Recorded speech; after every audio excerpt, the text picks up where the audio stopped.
ಕುಟುಂಬ ರಾಜಕಾರಣಕ್ಕೆ ಮತ್ತೊಮ್ಮೆ ಜೈ ಎಂದ ಕಾಂಗ್ರೆಸ್. ಲೋಕಸಭೆ ಅಖಾಡದಲ್ಲಿ ಮಗ, ಮಗಳು, ಸೊಸೆ, ಅಳಿಯ, ಸಹೋದರರಿಗೆ ಟಿಕೆಟ್. 28 ಕ್ಷೇತ್ರಗಳಲ್ಲಿ ಅರ್ಧಕ್ಕರ್ಧ ಕುಟುಂಬಗಳಿಗೆ ಸೀಮಿತ ಆಗುತ್ತಾ? ಪರಿವಾರ ಪಾಲಿಟಿಕ್ಸ್ ಬಗ್ಗೆ ಕಾಂಗ್ರೆಸ್ಗೆ ವ್ಯಾಮೋಹ ಯಾಕೆ? ಯಾವ್ಯಾವ ಕ್ಷೇತ್ರದಲ್ಲಿ ಯಾರ್ಯಾರ ಕುಟುಂಬಕ್ಕೆ ಟಿಕೆಟ್? ಇದೇ ಈ ಹೊತ್ತಿನ ಫೋಕಸ್ 18 ನಾನು ನನ್ನ ಫ್ಯಾಮಿಲಿ.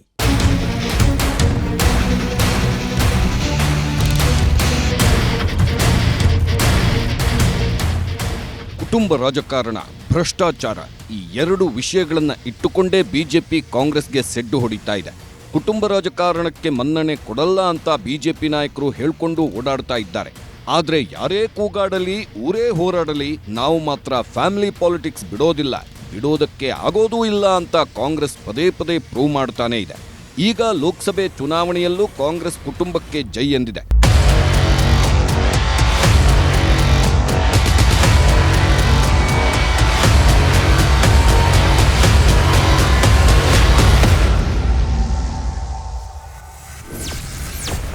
ಕಾಂಗ್ರೆಸ್ ಎರಡನೇ ಪಟ್ಟಿಯಲ್ಲಿ ಮಗ, ಮಗಳು, ಸೊಸೆ, ಅಳಿಯ.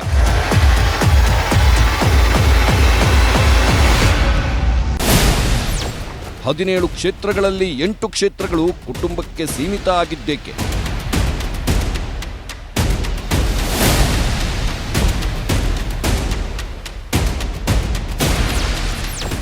KH ಅಳಿಯ ರಕ್ಷಾ ರಾಮಯ್ಯ ಮೂರನೇ ಪಟ್ಟಿಯಲ್ಲೂ ಪರಿವಾರಕ್ಕೆ ಆದ್ಯತೆ. ಅಪ್ಪನ ನಂತರ ಮಗಳು, ಮಗಳ ನಂತರ ಅವರ ಮಗ, ನಂತರ ಸೊಸೆ, ಈಗ ಅವರ ಮಗ. ಇದು ಕಾಂಗ್ರೆಸ್ ಪಕ್ಷದ ರಾಜಕಾರಣ. ಕಾಂಗ್ರೆಸ್ ಅವರ ಕುಟುಂಬದವರನ್ನ ಬಿಟ್ಟು ಬೇರೆಯವರನ್ನ ಬೆಳೆಸಲ್ಲ ಅನ್ನೋ ಮಾತಿದೆ. ಕಾಂಗ್ರೆಸ್ ಪಕ್ಷದ ಕುಟುಂಬ ರಾಜಕಾರಣವನ್ನ ವಿರೋಧಿಸಿ ರಾಜಕೀಯ ಮಾಡಿದವರು ಈಗ ಉನ್ನತ ಮಟ್ಟದಲ್ಲಿದ್ದು ಕಾಂಗ್ರೆಸ್ ಫ್ಯಾಮಿಲಿ ಪಾಲಿಟಿಕ್ಸ್ ಕಾರಣ ಟೀಕೆಗಳನ್ನ ಎದುರಿಸಿಕೊಂಡೇ ಬಂದಿದೆ. ಇಷ್ಟಾದರೂ ಲೋಕಸಭೆ ಚುನಾವಣೆಗೆ ಕುಟುಂಬ ರಾಜಕಾರಣಕ್ಕೆ ಮಣೆ ಹಾಕಿರೋ ಕಾಂಗ್ರೆಸ್ ರಾಜ್ಯದಲ್ಲಿ ಸಚಿವರು, ಮಕ್ಕಳು, ಸೊಸೆ, ಅಳಿಯಂದರಿಗೆ ಟಿಕೆಟ್ ಕೊಟ್ಟು ಪರಿವಾರಕ್ಕೆ ಜೈ ಎಂದಿದೆ. ಕಾಂಗ್ರೆಸ್ನಲ್ಲಿ ನೆಹರು ಕುಟುಂಬದ ರಾಜಕಾರಣದ ಬಗ್ಗೆ ಈಗಲೂ ಟೀಕೆಗಳು ಕೇಳಿಬರ್ತಾನೆ ಇವೆ.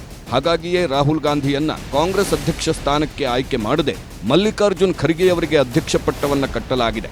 ಆದರೂ ನೆಹರು ಕುಟುಂಬದಿಂದ ಸೋನಿಯಾ ಗಾಂಧಿ, ರಾಹುಲ್ ಗಾಂಧಿ, ಪ್ರಿಯಾಂಕಾ ಗಾಂಧಿ, ರಾಬರ್ಟ್ ವಾದ್ರಾ ಅಂತ ಸಾಕಷ್ಟು ಮಂದಿ ರಾಜಕೀಯದಲ್ಲಿ ಮುಂದುವರೆದಿದ್ದಾರೆ. ಪಕ್ಷದ ಮೇಲಿನ ಹಿಡಿತ ಈಗಲೂ ಈ ಕುಟುಂಬದಲ್ಲೇ ಇದೆ ಅನ್ನೋ ಮಾತುಗಳಿವೆ. ಇಷ್ಟೆಲ್ಲ ಆದರೂ ಮತ್ತೆ ಫ್ಯಾಮಿಲಿ ಪಾಲಿಟಿಕ್ಸ್ ಕಡೆ ಒಲವು ತೋರಿಸಿರೋ ಕಾಂಗ್ರೆಸ್ ರಾಜ್ಯದಲ್ಲಿ ಸಚಿವರ ಮಕ್ಕಳು, ಸಂಬಂಧಿಕರಿಗೆ ಟಿಕೆಟ್ ಕೊಟ್ಟು ಕುಟುಂಬ ರಾಜಕಾರಣಕ್ಕೆ ಸಪೋರ್ಟ್ ಮಾಡಿದೆ.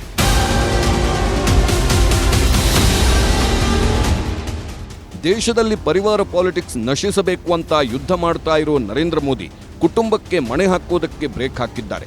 ಒಂದು ಕುಟುಂಬದಿಂದ ಒಬ್ಬರಿಗೆ ಟಿಕೆಟ್ ಅನ್ನೋ ನೀತಿಯನ್ನ ಕಟ್ಟುನಿಟ್ಟಾಗಿ ಪಾಲಿಸುವಂತೆ ಮಾಡಲು ಪ್ರಯತ್ನಿಸ್ತಾ ಇದ್ದಾರೆ. ಇತ್ತೀಚೆಗೆ ಕಲಬುರಗಿ, ಶಿವಮೊಗ್ಗಕ್ಕೆ ಬಂದಿದ್ದಾಗಲೂ ಮೋದಿ ಫ್ಯಾಮಿಲಿ ಪಾಲಿಟಿಕ್ಸ್ ಅನ್ನ ಟೀಕಿಸಿದ್ರು. ಇಷ್ಟೆಲ್ಲ ಆಗ್ತಾ ಇದ್ರೂ ಬುದ್ಧಿ ಕಲಿಯದ ಕಾಂಗ್ರೆಸ್ ಲೋಕಸಭೆ ಚುನಾವಣೆಗೆ ಅಭ್ಯರ್ಥಿಗಳನ್ನ ಆಯ್ಕೆ ಮಾಡುವಾಗ ಕುಟುಂಬ ರಾಜಕಾರಣಕ್ಕೆ ಮಣೆ ಹಾಕಿದೆ. ಮೊದಲ ಪಟ್ಟಿಯಲ್ಲಿ 7 ಕ್ಷೇತ್ರಕ್ಕೆ ಟಿಕೆಟ್, 4 ಕ್ಷೇತ್ರ ಕುಟುಂಬಕ್ಕೆ ಮೀಸಲು. ರಾಜ್ಯದಲ್ಲಿ ಕಾಂಗ್ರೆಸ್ ಅಧಿಕಾರದಲ್ಲಿದ್ದು ಈ ಬಾರಿ ಲೋಕಸಭೆ ಚುನಾವಣೆಯಲ್ಲಿ ಕನಿಷ್ಠ 20 ಸ್ಥಾನಗಳನ್ನಾದರೂ ಗೆಲ್ಲಬೇಕು ಅಂತ ಮನಸ್ಸು ಮಾಡಿದೆ. ಅದಕ್ಕೆ ಅಳೆದೂ ತೂಗಿ ಲೋಕಸಭೆ ಚುನಾವಣೆಗೆ ಟಿಕೆಟ್ ಘೋಷಣೆ ಮಾಡುತ್ತಾ ಇದ್ದು 2 ಪಟ್ಟಿಯಲ್ಲಿ 24 ಕ್ಷೇತ್ರ ಮಾತ್ರ ಫೈನಲ್ ಆಗಿದ್ದು ಇನ್ನೂ 4 ಕ್ಷೇತ್ರಗಳನ್ನು ಪೆಂಡಿಂಗ್ ಇಟ್ಕೊಂಡಿದೆ. ಮಾರ್ಚ್ 8ಕ್ಕೆ ಮೊದಲ ಪಟ್ಟಿ ಬಿಡುಗಡೆ ಮಾಡಿದ್ದ ಕಾಂಗ್ರೆಸ್ ರಾಜ್ಯದ 7 ಕ್ಷೇತ್ರಗಳಿಗೆ ಟಿಕೆಟ್ ಫೈನಲ್ ಮಾಡಿತ್ತು. ಅಲ್ಲೂ ಸಹ ಫ್ಯಾಮಿಲಿ ಪಾಲಿಟಿಕ್ಸ್ಗೆ ಒತ್ತು ಕೊಟ್ಟಿದ್ದ ಕಾಂಗ್ರೆಸ್ 4 ಕ್ಷೇತ್ರಗಳಲ್ಲಿ ಕುಟುಂಬಕ್ಕೆ ಮಣೆ ಹಾಕಿತ್ತು. ಕಾಂಗ್ರೆಸ್ ತನ್ನ ಮೊದಲ ಪಟ್ಟಿಯಲ್ಲೇ ಕುಟುಂಬ ರಾಜಕಾರಣಕ್ಕೆ ಮಣೆ ಹಾಕಿತ್ತು. ಬೆಂಗಳೂರು ಗ್ರಾಮಾಂತರ ಕ್ಷೇತ್ರದ ಅಭ್ಯರ್ಥಿ ಡಿಕೆ ಸುರೇಶ್ ಡಿಸಿಎಂ ಡಿಕೆ ಶಿವಕುಮಾರ್ ಅವರ ಸಹೋದರ ಆಗಿದ್ರೆ, ಶಿವಮೊಗ್ಗ ಲೋಕಸಭಾ ಕ್ಷೇತ್ರದ ಕೈ ಅಭ್ಯರ್ಥಿ ಗೀತಾ ಶಿವರಾಜ್ ಕುಮಾರ್ ಸಚಿವ ಮಧು ಬಂಗಾರಪ್ಪ ಅವರ ಸಹೋದರಿ. ಇನ್ನು ಹಾಸನ ಲೋಕಸಭಾ ಅಭ್ಯರ್ಥಿ ಶ್ರೇಯಸ್ ಪಟೇಲ್ ದಿವಂಗತ ಪುಟ್ಟಸ್ವಾಮಿ ಗೌಡ್ರ ಮೊಮ್ಮಗ. ಇನ್ನು ಮಂಡ್ಯ ಅಭ್ಯರ್ಥಿ ಸ್ಟಾರ್ ಚಂದ್ರು ಶಾಸಕ ಶರತ್ ಬಚ್ಚೇಗೌಡ ಅವರ ಮಾವ ಆಗಿದ್ದಾರೆ. ವಿಧಾನಸಭೆ ಚುನಾವಣೆ ಅಂದ್ರೆ ಉತ್ಸಾಹ ಹೆಚ್ಚಿಸಿಕೊಂಡು ಸಮರಕ್ಕೆ ಸೈ ಎನ್ನುವ ಕಾಂಗ್ರೆಸ್ ನಾಯಕರು ಲೋಕಸಭೆ ಚುನಾವಣೆ ಅಂದ್ರೆ ಸಾಕು ಸಪ್ಪೆ ಮುಖಗಳನ್ನು ಹಾಕ್ಕೊಂಡು ಬಿಡ್ತಾರೆ. ಚುನಾವಣೆಗೆ ನಾನು ನಿಲ್ಲಲ್ಲ ಅಂತ ಹಿಂದೇಟು ಹಾಕಿ ಬಿಡ್ತಾರೆ. ಹಂಗೂ ಒತ್ತಾಯ ಮಾಡಿದ್ರೆ ತಮ್ಮ ಮಕ್ಕಳು, ಸಂಬಂಧಿಕರಿಗೆ ಟಿಕೆಟ್ ಕೇಳ್ತಾರೆ. ಮಕ್ಕಳಿಗೆ ಟಿಕೆಟ್ ಕೊಟ್ರೆ ಗೆಲ್ಲಿಸ್ಕೊಂಡು ಬರ್ತೀವಿ ಅಂತಾರೆ. ಅದೇ ಕಾರಣಕ್ಕೆ ಕುಟುಂಬ ಬಿಟ್ಟು ಬೇರೆ ದಾರಿ ಇಲ್ಲ ಅಂತ ಕಾಂಗ್ರೆಸ್ ಮಕ್ಕಳು, ಸಹೋದರ, ಸಹೋದರಿಯರಿಗೆ ಟಿಕೆಟ್ ಕೊಡ್ತಾ ಬಂದಿದೆ. ಬೆಂಗಳೂರು ಗ್ರಾಮಾಂತರ ಕ್ಷೇತ್ರದ ಅಭ್ಯರ್ಥಿ ಡಿಕೆ ಸುರೇಶ್ ಹಾಲಿ ಸಂಸದರಾಗಿದ್ದು ಅವರಿಗೆ ಈ ಬಾರಿಯೂ ಮಣೆ ಹಾಕ್ತಾರೆ ಅಂತ ಊಹಿಸಲಾಗಿತ್ತು. ಅದರಂತೆ ಅವರಿಗೆ ಟಿಕೆಟ್ ಸಿಕ್ಕಿದೆ. ಹಾಗೆ ಮಧು ಬಂಗಾರಪ್ಪ ಸಹೋದರಿ ಗೀತಾ ಶಿವರಾಜ್ಕುಮಾರ್ ಅವರಿಗೂ ಮತ್ತೆ ಟಿಕೆಟ್ ಕೊಡಲಾಗಿದೆ. ಅವರು ದೊಡ್ಡಮನೆ ಸೊಸೆ, ಮಾಜಿ ಸಿಎಂ ಬಂಗಾರಪ್ಪ ಪುತ್ರಿ. ಈ ಎಲ್ಲ ಕಾರಣಗಳಿಂದ ಅವರಿಗೆ ಮಣೆ ಹಾಕಲಾಗಿದ್ದು ಕುಟುಂಬಕ್ಕೆ ಮೊದಲ ಆದ್ಯತೆ ಅನ್ನೋದನ್ನ ತೋರಿಸಲಾಗಿದೆ. ಇವರ ಜೊತೆಗೆ ಶ್ರೇಯಸ್ ಪಟೇಲ್ ಮತ್ತು ಸ್ಟಾರ್ ಚಂದ್ರು ಸಹ ರಾಜಕೀಯ ಕುಟುಂಬದ ಹಿನ್ನೆಲೆಯವರೇ ಆಗಿದ್ದಾರೆ. ಎರಡನೇ ಪಟ್ಟಿಯಲ್ಲಿ 17 ಮಂದಿಗೆ ಟಿಕೆಟ್, 8 ಕ್ಷೇತ್ರಗಳು ಕೈ ಕುಟುಂಬದ ಪಾಲು. ಗುರುವಾರ ತನ್ನ ಎರಡನೇ ಪಟ್ಟಿ ಬಿಡುಗಡೆ ಮಾಡಿದ ಕಾಂಗ್ರೆಸ್ ಅದರಲ್ಲಿ ರಾಜ್ಯದ 17 ಕ್ಷೇತ್ರಗಳಿಗೆ ಟಿಕೆಟ್ ಘೋಷಣೆ ಮಾಡಿದೆ. ಮೊದಲ ಲಿಸ್ಟ್ನಲ್ಲಿ ಮಾಡಿದಂತೆ ಎರಡನೇ ಲಿಸ್ಟ್ನಲ್ಲೂ ಸಚಿವರು, ಶಾಸಕರ ಕುಟುಂಬಗಳಿಗೆ ಮೊದಲ ಆದ್ಯತೆ ಕೊಡಲಾಗಿದ್ದು ರಾಜಕೀಯ ಅನುಭವ ಇಲ್ಲದ ಯುವ ಮುಖಗಳಿಗೆ ಮಣೆ ಹಾಕಲಾಗಿದೆ. ಸಚಿವರ ಮಕ್ಕಳು, ಸೊಸೆ, ಅಳಿಯಂದಿರಿಗೆ ಟಿಕೆಟ್ ಕೊಡಲಾಗಿದೆ. ಚುನಾವಣೆಗೆ ನಿಲ್ಲಲು ಹಿಂದೇಟು ಹಾಕಿದ ಸಚಿವರ ಕುಟುಂಬಸ್ಥರಿಗೆ ಟಿಕೆಟ್ ಕೊಟ್ಟು ಗೆಲ್ಲಿಸಿಕೊಂಡು ಬರುವಂತೆ ಸೂಚಿಸಲಾಗಿದೆ.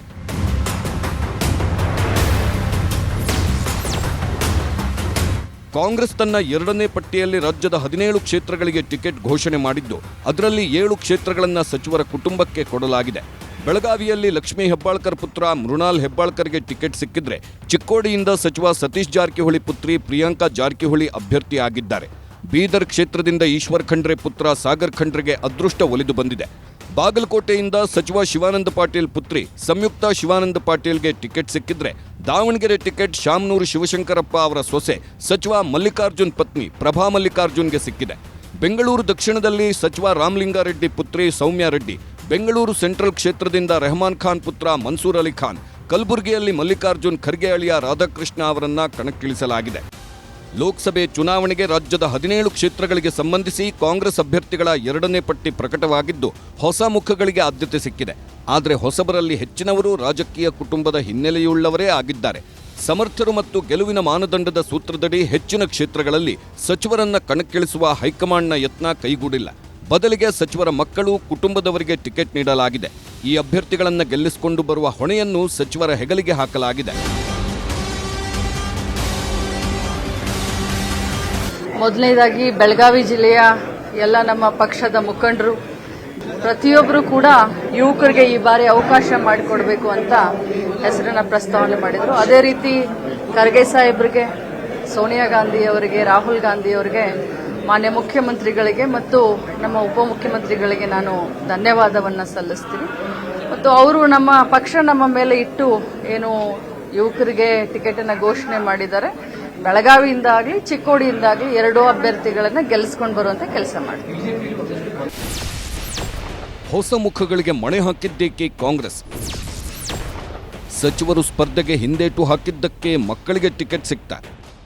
ಎಸ್, ಈಗ ಟಿಕೆಟ್ ಘೋಷಣೆಯಾಗಿರೋ ಬಹುತೇಕ ಕ್ಷೇತ್ರಗಳಲ್ಲಿ ಸಚಿವರ ಮಕ್ಕಳೇ ಅಖಾಡಕ್ಕೆ ಇಳಿದಿದ್ದಾರೆ. ಈ ಕ್ಷೇತ್ರಗಳಲ್ಲೆಲ್ಲ ಹಿಂದೆ ಸಚಿವರು ಸ್ಪರ್ಧೆ ಮಾಡಿದ್ರು ಈ ಬಾರಿಯೂ ಸಚಿವರನ್ನೇ ಸ್ಪರ್ಧೆಗೆ ಇಳಿಯುವಂತೆ ಒತ್ತಾಯ ಮಾಡಲಾಗಿತ್ತು. ಆದರೆ ಸಚಿವರು ಸ್ಪರ್ಧೆಗೆ ಹಿಂದೇಟು ಹಾಕಿದ್ದರಿಂದ ಅವರ ಮಕ್ಕಳನ್ನ ಕಣಕ್ಕಿಳಿಸಲಾಗಿದೆ ಅಂತ ಹೇಳಲಾಗ್ತಾ ಇದೆ. ಈ ಬಾರಿ ಲೋಕಸಭೆ ಚುನಾವಣೆಗೆ ಸ್ಪರ್ಧೆ ವಿಚಾರ ಬಂದಾಗಲೇ ಸಚಿವರು ಅಸಮಾಧಾನ ವ್ಯಕ್ತಪಡಿಸಿದ್ರು. ಸಚಿವರೆಲ್ಲ ರಹಸ್ಯ ಸಭೆಗಳನ್ನು ಮಾಡಿ ನಾವು ಸ್ಪರ್ಧೆ ಮಾಡಲ್ಲ ಅನ್ನೋ ತೀರ್ಮಾನವನ್ನ ಕೈಗೊಂಡಿದ್ರು. Satish Jarkiholi, K M Rajanna, K H Muniyappa, H C. Mahadevappa ಅಂತಹ ನಾಯಕರು ಸ್ಪರ್ಧೆಗೆ ಹಿಂದೇಟು ಹಾಕಿ ಡಿಸಿಎಂ ಅನ್ನೋ ಹೊಸ ವಿಚಾರವನ್ನ ತೆರೆ ಮೇಲೆ ತಂದಿದ್ರು.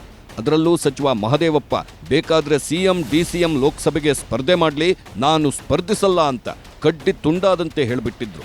ಒತ್ತಾಯ ಮಾಡಿ ಚುನಾವಣೆಗೆ ಕಳಿಸಿದ್ರೆ ಸಚಿವರು ರೆಬೆಲ್ ಆಗೋ ಸಾಧ್ಯತೆ ಇದ್ದಿದ್ರಿಂದ ಈಗ ಅವರ ಮಕ್ಕಳಿಗೆ ಟಿಕೆಟ್ ಕೊಟ್ಟು ಗೆಲ್ಲಿಸಿಕೊಂಡು ಬರುವಂತೆ ಸೂಚಿಸಲಾಗಿದೆ. ಅಭ್ಯರ್ಥಿ ಆಯ್ಕೆಗೆ ಗೆಲುವಿನ ಮಾನದಂಡವನ್ನೇ ಮುಖ್ಯವಾಗಿ ಪರಿಗಣಿಸಿ ಪ್ರಭಾವಿ ರಾಜಕೀಯ ಕುಟುಂಬಗಳಿಗೆ ಮಣೆ ಹಾಕಿರೋದು ಟಿಕೆಟ್ ಘೋಷಣೆಯಲ್ಲಿ ಸ್ಪಷ್ಟವಾಗಿದೆ. ಸಚಿವೆ ಲಕ್ಷ್ಮೀ ಹೆಬ್ಬಾಳ್ಕರ್ ಪುತ್ರ ಮೃಣಾಲ್ ಅವರಿಗೆ ಬೆಳಗಾವಿಯಿಂದ ಟಿಕೆಟ್, ಪಕ್ಕದ ಚಿಕ್ಕೋಡಿಯಿಂದ ಸತೀಶ್ ಜಾರಕಿಹೊಳಿ ಪುತ್ರಿ ಪ್ರಿಯಾಂಕಾ ಅವರಿಗೆ ಅವಕಾಶ ನೀಡಲಾಗಿದೆ. ವೀಣಾ ಕಾಶಪ್ಪನವರ ಕಣ್ಣೀರು ಮತ್ತು ಬೆಂಬಲಿಗರ ಆಕ್ರೋಶದ ನಡುವೆಯೂ ಬಾಗಲಕೋಟೆಯಿಂದ ಸಚಿವ ಶಿವಾನಂದ ಪಾಟೀಲ್ ಪುತ್ರಿ ಸಂಯುಕ್ತ ಪಾಟೀಲ್ ಅವರಿಗೆ ಟಿಕೆಟ್ ಘೋಷಣೆಯಾಗಿದೆ. ಅರಣ್ಯ ಸಚಿವ ಈಶ್ವರ್ ಖಂಡ್ರೆ ಪುತ್ರ ಸಾಗರ್ ಖಂಡ್ರೆ ಬೀದರ್ನಿಂದ ಟಿಕೆಟ್ ಗಿಟ್ಟಿಸಿದ್ದಾರೆ. ಈ ಕ್ಷೇತ್ರದಲ್ಲಿ ಪ್ರಬಲ ಆಕಾಂಕ್ಷಿಯಾಗಿದ್ದ ರಾಜಶೇಖರ್ ಪಾಟೀಲ್ ಅವರಿಗೆ ನಿರಾಸೆಯಾಗಿದೆ. ಇವತ್ತಿನ ದಿವಸ ನಮಗೆ ಬೀದರ್ ಲೋಕಸಭಾ ಕ್ಷೇತ್ರದ ಕಾಂಗ್ರೆಸ್ ಪಕ್ಷದಿಂದ ಟಿಕೆಟ್ ಘೋಷಣೆ ಆಗಿದೆ. ಬಹಳ ಸಂತೋಷ ಆಗಿದೆ. ಇದ್ರ ಜೊತೆ ನನಗೆ ಗೊತ್ತು ಯಾವ ರೀತಿ ನಮ್ಮ ಪಕ್ಷದವರು ನನ್ನ ಮೇಲೆ ಭರವಸೆ ಇಟ್ಟು ಈ ಟಿಕೆಟ್ ಅನ್ನು ಕೊಟ್ಟಿದ್ದಾರೆ. ಅದಕ್ಕೆ ಈ ಭರವಸೆಯನ್ನು ನಾನು ಒಳ್ಳೆ ರೀತಿಯಲ್ಲಿ ನಾನು ಕೆಲಸ ಮಾಡಿ, ಅವರ ವಿಶ್ವಾಸವನ್ನು ಏನು ನನ್ನ ಮೇಲೆ ಇಟ್ಟಿದ್ದಾರೆ, ನಾನು ಒಳ್ಳೆ ರೀತಿಯಲ್ಲಿ ಕೆಲಸ ಮಾಡಿ, ನಾನು ಜನರ ಆಶೀರ್ವಾದ ಕೂಡ ನಾನು ಗಳಿಸಿ ನಾನು ಗೆಲ್ಲುವ ನಮಗೆ ವಿಶ್ವಾಸ ಇದೆ. ನೋಡಿ, ಇದು ಯಾವ ರೀತಿ ಬಂದಿದೆ ನೀವು ಅವ್ರನ್ನೇ ಕೇಳಬೇಕು. ಎಲ್ಲಿ ಕೆಲಸ ಮಾಡಿದ್ದಾರೆ, ಎಲ್ಲಿ ನಮ್ಮ ಜಿಲ್ಲೆಯಲ್ಲಿ ಅವ್ರು ಕೆಲಸ ಮಾಡಿದ್ದಾರೆ, ಯಾವ ಗ್ರಾಮಕ್ಕೆ ಹೋಗಿದ್ದಾರೆ, ಯಾವ ಇದರಲ್ಲಿ ಅವ್ರು ಯಾವ ಮಾನದಂಡದ ಮೇಲೆ ಕೊಟ್ಟಿದ್ದಾರೆ ಅಂತ ನೀವೇ ಹೇಳಬೇಕು. ಪಕ್ಕದ ಜಿಲ್ಲೆಯವರಿಗೆ ಪ್ರತಿಯೊಂದು ಗ್ರಾಮಕ್ಕೂ ಇವತ್ತು ಹೋಗಿ ಭೇಟಿ ಕೊಟ್ಟು ಕಳೆದ 5 ವರ್ಷದಿಂದ ಸಂಘಟನೆ ಮಾಡಿದಂತೋಳು ನಾನು. ಇವತ್ತು ಗೊತ್ತಿಲ್ಲ ನನಗೆ ಏನು ಅಂತೇಳಿ.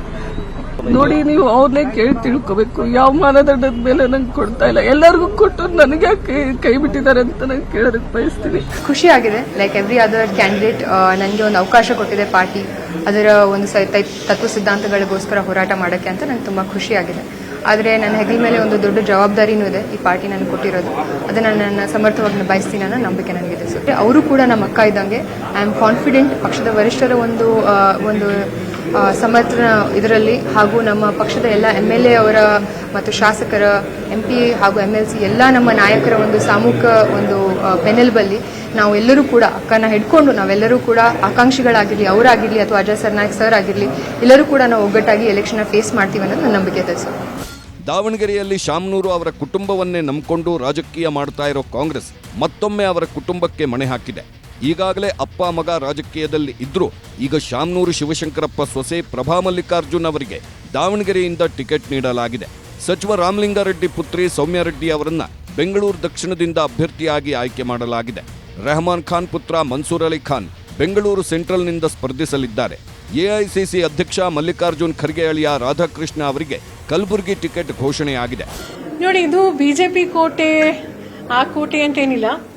ಜನ ವ್ಯಕ್ತಿ ನೋಡ್ತಾರೆ, ಪಕ್ಷ ನೋಡ್ತಾರೆ, ಹೇಗೆ ಕೆಲಸ ಹಿಂದೆ ಸಂಸದರು ಮಾಡಿದ್ದಾರೆ ಅಂತ ನೋಡ್ತಾರೆ, ಜನರ ಜೊತೆ ಸ್ಪಂದಿಸಿದಾರ ಇಲ್ವಾ, ನಮ್ಮ ಕನ್ನಡಿಗರ ಪರವಾಗಿ ಧ್ವನಿ ಎತ್ತಿದಾರ ಇಲ್ವಾ, ಆಮೇಲೆ ದೇಶ ಕಟ್ಟೋ ಕೆಲಸ ಮಾಡಬೇಕು, ದೇಶ ಒಡೆಯೋ ಕೆಲಸ ಮಾಡಬಾರ್ದು. ನನ್ನನ್ನ 5 ವರ್ಷ ಜನ ನೋಡಿದ್ದಾರೆ, ಒಬ್ಬ ಜನಪ್ರತಿನಿಧಿಯಾಗಿ ಆಶೀರ್ವಾದ ಮಾಡಿದ್ದಾರೆ. ಪ್ರಾಮಾಣಿಕವಾಗಿ ಕೆಲಸ ಮಾಡ್ತಾಳೆ, ನೀನೇ ಬರಬೇಕು, ನಿನಗೆ ಆಶೀರ್ವಾದ ಮಾಡ್ತೀವಿ ಅಂತ ಎಲ್ಲಿ ಹೋದ್ರೂ ಸಹ ಜನರು ನನಗೆ ಹೇಳ್ತಿದ್ದಾರೆ. ಸೊ ನಾನು ಸಹ ಎಲ್ರಿಗೂ ನಾನು ಅದೇ ಮನವಿ ಮಾಡ್ತೀನಿ.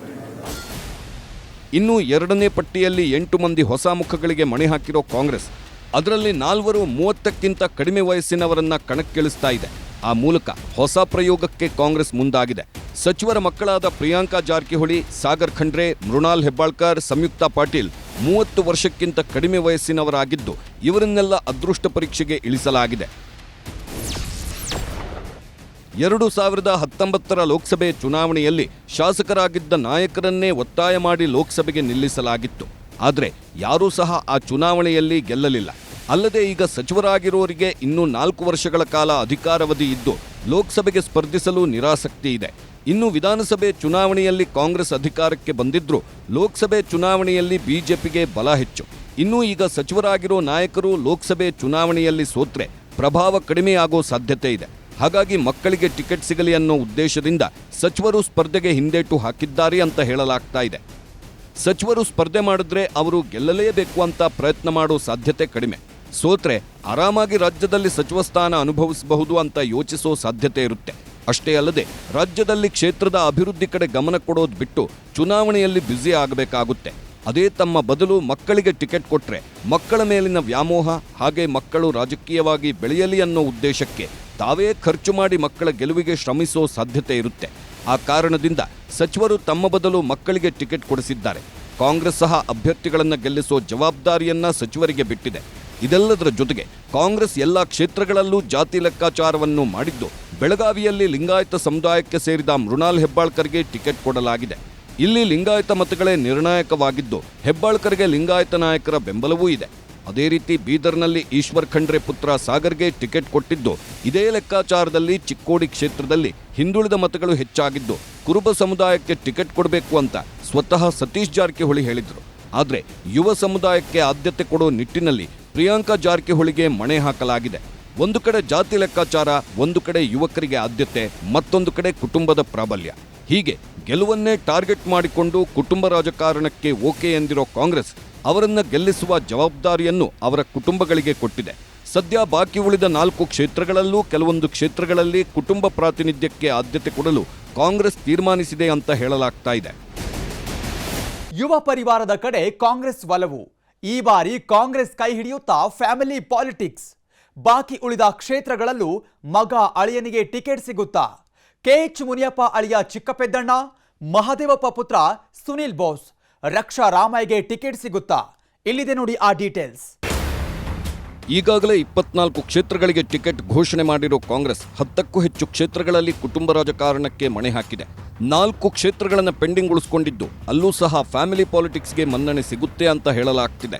ಆ ಮೂಲಕ ಲೋಕಸಭೆ ಚುನಾವಣೆಯನ್ನ ಪರಿವಾರಗಳಿಗೆ ಸೀಮಿತ ಮಾಡಿರೋ ಕಾಂಗ್ರೆಸ್ ಪವಾಡ ಮಾಡುತ್ತಾ ಅಥವಾ ಮತ್ತೊಮ್ಮೆ ಫೇಲ್ಯೂರ್ ಆಗುತ್ತಾ ಅನ್ನೋದು ಕುತೂಹಲ ಮೂಡಿಸಿದೆ. ಸಿಗ್ತದೆ ಅಂತ ಆಶಾಭಾವನೆ ಹೊಂದಿದ್ದೀನಿ. ನಾನು 30-40 ವರ್ಷದಿಂದ ಪಾರ್ಟಿ ಕಟ್ಟಿದ್ದೇನೆ. ಎಲ್ಲ ಮಕ್ಕಳಿಗೆ ಕೊಟ್ಟಿದ್ದಾರೆ, ನಮಗೂ ಕೊಡಬೇಕಂತ ನಾನು ಹೈಕಮಾಂಡ್ಗೂ ಹೇಳಿದ್ದೀನಿ, ಅಧ್ಯಕ್ಷರಿಗೆ ಹೇಳಿದ್ದೀನಿ, ಮುಖ್ಯಮಂತ್ರಿಗಳಿಗೂ ಹೇಳಿದ್ದೀನಿ. ಆಶಾಭಾವನೆ ಹೊಂದಿದ್ದೀನಿ. 4 ಕ್ಷೇತ್ರಗಳು ಪೆಂಡಿಂಗ್. ಇಲ್ಲೂ ಪರಿವಾರಕ್ಕೆ ಪ್ರಾಧಾನ್ಯತೆನ. ಕೆಎಚ್ ಅಳಿಯ ಮಹದೇವಪ್ಪ ಪುತ್ರನಿಗೆ ಟಿಕೆಟ್ ಸಿಗುತ್ತಾ? ಕಾಂಗ್ರೆಸ್ ಕೈ ಹಿಡಿಯುತ್ತಾ ಕುಟುಂಬ ರಾಜಕಾರಣ? ಎಸ್, ಲೋಕಸಭೆ ಚುನಾವಣೆ ಟಿಕೆಟ್ ಘೋಷಣೆ ಆಗ್ತಾ ಇದ್ದಂತೆ ಬಿಜೆಪಿಯಲ್ಲಿ ಟಿಕೆಟ್ಗಾಗಿ ಸಮರಗಳೇ ನಡೆದು ಹೋದ್ವು. ಬಂಡಾಯ ಭುಗಿಲೆದ್ದಿತ್ತು. ಅಸಮಾಧಾನದ ಹೊಗೆ ಇನ್ನೂ ನಿಂತಿಲ್ಲ. ಆದರೆ ಕಾಂಗ್ರೆಸ್ನಲ್ಲಿ ಮಾತ್ರ ಘಟಾನುಘಟಿಗಳೇ ಟಿಕೆಟ್ ತೆಗೆದುಕೊಳ್ಳಲು ಹಿಂದೇಟು ಹಾಕಿದ್ರು. ನಮಗೆ ಟಿಕೆಟ್ ಬೇಡವೇ ಬೇಡ ಅಂತ ಸಮರ ಸಾರಿದ್ರು. ಕಮಲದವರು ಫ್ಯಾಮಿಲಿ ಪಾಲಿಟಿಕ್ಸ್ ಬೇಡವೇ ಬೇಡ ಅಂತ ಇದ್ರೆ ಕೈನವರಿಗೆ ಕುಟುಂಬ ರಾಜಕಾರಣ ಬಿಟ್ಟು ಬೇರೆ ದಾರಿಯೇ ತಿಳಿಯದಂತಾಗಿದೆ. ಅದಕ್ಕೆ ಈ ಬಾರಿ ರಾಜಕೀಯ ಅನುಭವ ಇಲ್ಲದ ಯುವಕರನ್ನೆಲ್ಲ ಅಖಾಡಕ್ಕೆ ಇಳಿಸಿ ಅದೃಷ್ಟ ಪರೀಕ್ಷೆಗೆ ಮುಂದಾಗಿದೆ.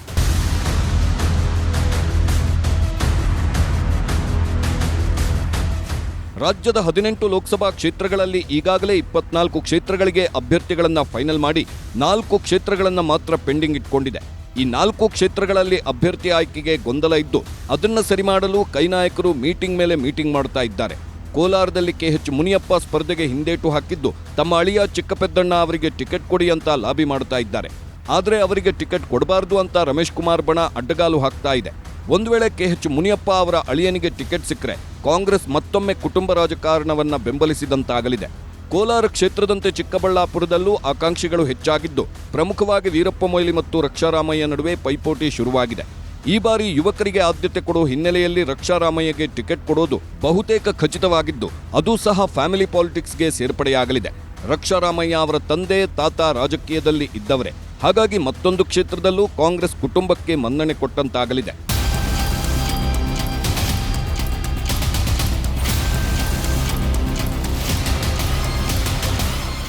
ಚಾಮರಾಜನಗರ ಕ್ಷೇತ್ರ ಬಹುತೇಕ ಫೈನಲ್ ಅಂತ ಹೇಳಲಾಗ್ತಾ ಇದ್ದು ಇಲ್ಲಿ ಸಚಿವ ಎಚ್.ಸಿ. ಮಹದೇವಪ್ಪ ಪುತ್ರ ಸುನಿಲ್ ಬೋಸ್ಗೆ ಟಿಕೆಟ್ ಕೊಡಲು ನಿರ್ಧರಿಸಲಾಗಿದೆಯಂತೆ. ಮಹದೇವಪ್ಪ ಅವರನ್ನೇ ಕಣಕ್ಕಿಳಿಸಲು ಪ್ರಯತ್ನ ನಡೆಸಿ ವಿಫಲವಾಗಿರೋ ಕಾಂಗ್ರೆಸ್ ಗೆಲ್ಲಲೇಬೇಕು ಅನ್ನೋ ಷರತ್ತಿನ ಮೇಲೆ ಸುನಿಲ್ ಬೋಸ್ ಅವರನ್ನ ಕಣಕ್ಕಿಳಿಸಲು ಸಜ್ಜಾಗಿದ್ದು ಅಪ್ಪ ಮಕ್ಕಳಿಗೆ ಆದ್ಯತೆ ಕೊಡಲು ಮುಂದಾಗಿದೆ. ಇನ್ನು ಬಳ್ಳಾರಿ ಲೋಕಸಭೆ ಕ್ಷೇತ್ರದಲ್ಲೂ ಈ ಬಾರಿ ಫ್ಯಾಮಿಲಿ ಪಾಲಿಟಿಕ್ಸ್ ನಡೆಯೋ ಸಾಧ್ಯತೆ ಇದೆ ಅಂತ ಹೇಳಲಾಗ್ತಾ ಇದೆ. ಯಾಕಂದ್ರೆ ಬಳ್ಳಾರಿಯಲ್ಲಿ ಸಚಿವ ನಾಗೇಂದ್ರ ಅವರನ್ನ ಕಣಕ್ಕಿಳಿಸೋ ಸಿದ್ಧತೆಗಳು ನಡೆದಿತ್ತು. ಆದರೆ ಅವರು ಸ್ಪರ್ಧೆ ಮಾಡಲ್ಲ ಅಂತ ಹೇಳಿದ್ದು ಅವರ ಸ್ಥಾನಕ್ಕೆ ಈಗ ಶಾಸಕ ಈ ತುಕಾರಾಂ ಪುತ್ರಿ ಚೈತನ್ಯ ಅವರನ್ನ ಪರಿಗಣಿಸಲಾಗಿದೆಯಂತೆ. ಈ ತುಕಾರಾಂ ಅಥವಾ ಅವರ ಪುತ್ರಿಗೆ ಟಿಕೆಟ್ ಕೊಡೋ ಸಾಧ್ಯತೆಗಳು ಹೆಚ್ಚಾಗಿದ್ದು ಇಲ್ಲೂ ಫ್ಯಾಮಿಲಿ ಪಾಲಿಟಿಕ್ಸ್ಗೆ ಮಣೆ ಹಾಕಲು ಕಾಂಗ್ರೆಸ್ ನಿರ್ಧರಿಸಿದೆ. ಹೀಗೆ ಪೆಂಡಿಂಗ್ ಇರೋ 4 ಕ್ಷೇತ್ರಗಳಲ್ಲೂ ಕೈನಾಯಕರು ತಾವು ಸ್ಪರ್ಧೆ ಮಾಡೋ ಬದಲು ಮಕ್ಕಳಿಗೆ ಟಿಕೆಟ್ ಕೇಳ್ತಾ ಇದ್ದು ಕಾಂಗ್ರೆಸ್ ಯಾವ ರೀತಿ ತೀರ್ಮಾನ ಕೈಗೊಳ್ಳುತ್ತೆ ಅನ್ನೋದು ಕುತೂಹಲ ಕೆರಳಿಸಿದೆ. ಚಿಕ್ಕಬಳ್ಳಾಪುರದಿಂದ ರಕ್ಷಾರಾಮಯ್ಯ, ಚಾಮರಾಜನಗರದಿಂದ ಸುನಿಲ್ ಬೋಸ್ ಸ್ಪರ್ಧೆ ಅಂತಿಮ ಅಂತ ಹೇಳಲಾಗ್ತಾ ಇದ್ದು ಕಾಂಗ್ರೆಸ್ ಕುಟುಂಬ ರಾಜಕಾರಣಕ್ಕೆ ಮತ್ತೆರಡು ಕ್ಷೇತ್ರಗಳು ಸೇರ್ಪಡೆಯಾಗೋ ಸಾಧ್ಯತೆ ಇದೆ. ಇನ್ನು ಪರಿವಾರ ಪಾಲಿಟಿಕ್ಸ್ ಅಂತ ಟೀಕೆ ಮಾಡೋ ಬಿಜೆಪಿಯಲ್ಲೂ ಕುಟುಂಬಸ್ಥರ ಟಿಕೆಟ್ಗೆ ಒತ್ತಾಯಗಳು ಕೇಳಿಬರ್ತಾ ಇದ್ದು ಕೆಲವರು ಟಿಕೆಟ್ ಸಹ ಪಡೆದುಕೊಂಡಿದ್ದಾರೆ. ವಿಜಯೇಂದ್ರ ಸಹೋದರ ರಾಘವೇಂದ್ರ ಶಿವಮೊಗ್ಗ ಅಭ್ಯರ್ಥಿ ಆಗಿದ್ರೆ ಶಾಸಕಿ ಶಶಿಕಲಾ ಜೊಲ್ಲೆ ಪತಿ ಅಣ್ಣಾಸಾಹೇಬ್ ಜೊಲ್ಲೆ ಚಿಕ್ಕೋಡಿಯಿಂದ ಸ್ಪರ್ಧೆಗೆ ಇಳಿದಿದ್ದಾರೆ. ಆ ಮೂಲಕ ಕುಟುಂಬ ರಾಜಕಾರಣ ನಮ್ಮಲ್ಲೂ ಇದೆ ಅನ್ನೋದನ್ನ ತೋರಿಸಿಕೊಂಡಿದ್ದಾರೆ.